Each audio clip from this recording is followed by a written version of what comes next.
People think that. Pardon me? People think that if you now you happy what you have. Yes. People think. Okay. My mother taught me that your possessions possess you. Yeah. That the more you have, the more that stuff starts ruling your life. And okay, I got all this stuff. Now I got to take care of this stuff. I got to clean this stuff. I got to put it away. I got to find a place for this stuff. Oh, I got to buy more stuff to put my stuff in now, kind of thing. So I guess that's just my philosophy. It doesn't have to be yours. Okay, quit talking, Pat. I'm wondering if I could have Vina read for a bit. Please.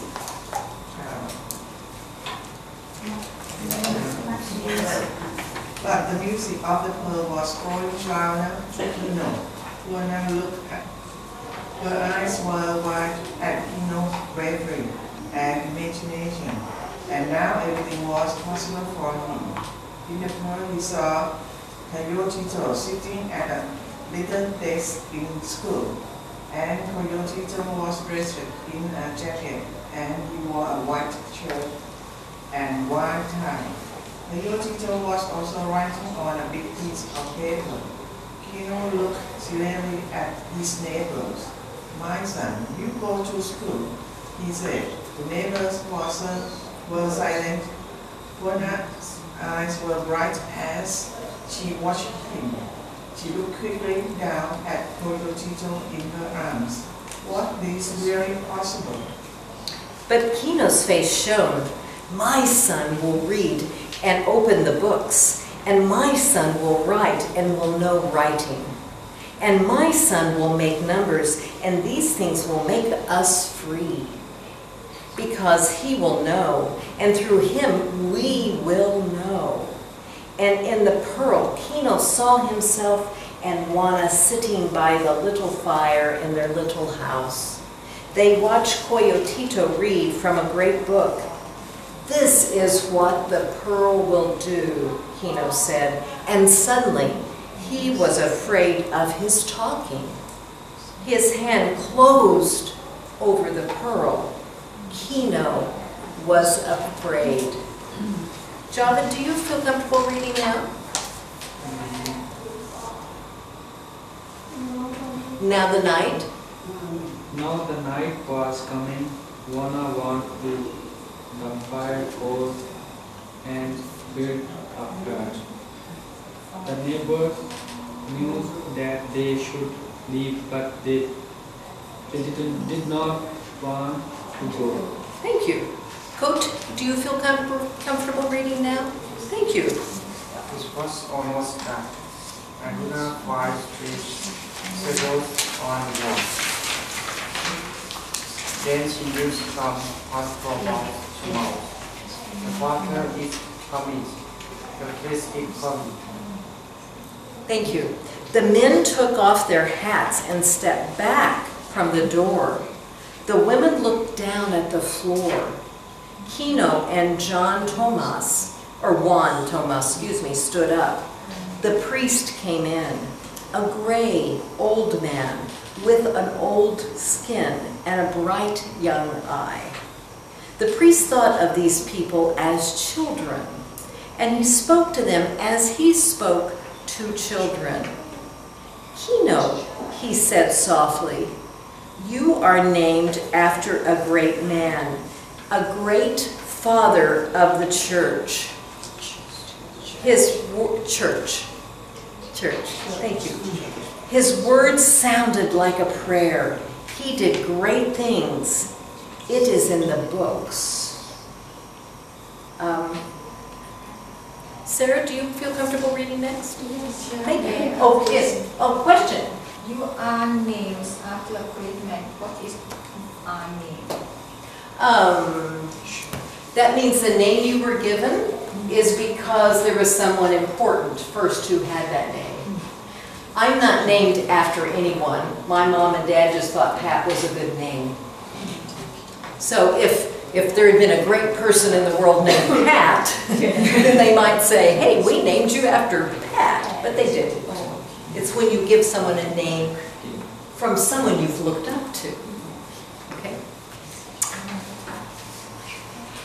No. Sarah, thank you. Kino, he said slowly. Kino looked quickly down at Kino's head. One day he smiled and said, Kino, we know what things are in the books. The music of the tears left Kino's hand, and now the music of evil, of the evil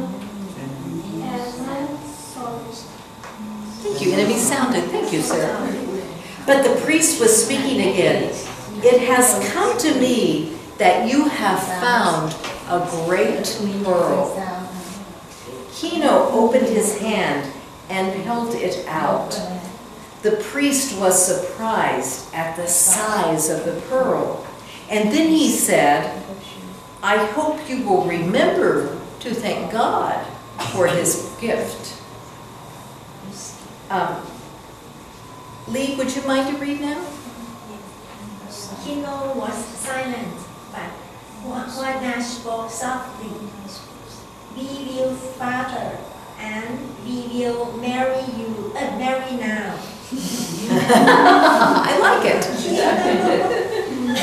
Kino, he said that. He has said that. Thank you. The priest said, it is pleasing that your first thoughts are good thoughts. God be with you, my children. He turned and left quietly.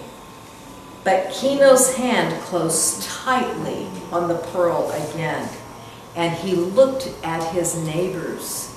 The evil song was in his ears, and it was louder than the music of the pearl.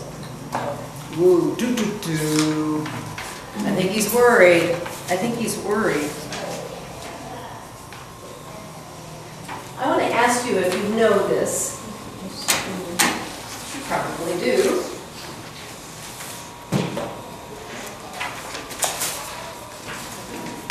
I notice this a lot in this book, and I like it.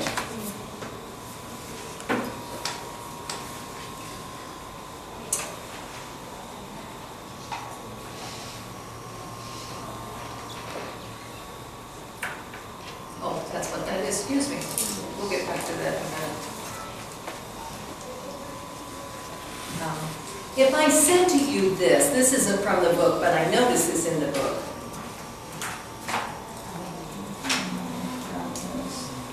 My love for my daughter is like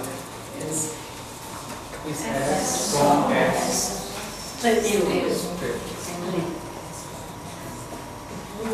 blue eye, her eyes are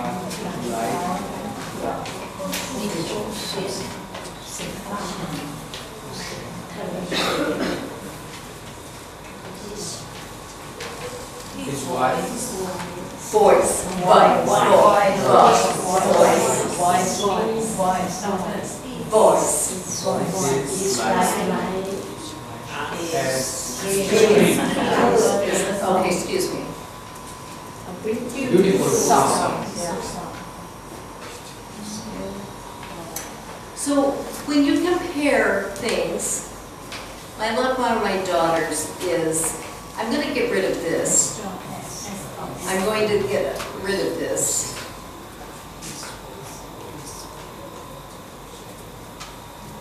Do you know steel? It's a big, strong metal. Yes. So when I say my love for my daughters is like steel, what does that mean? Do I love them a lot? Yes. Yes. I wouldn't say very much. I wouldn't say this.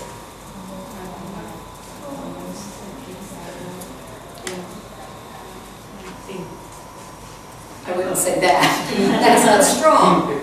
So I'm wondering if you know this word, these words. Do you know those words? Does anyone, here's what I should say, anyone know these words, metaphor or simile?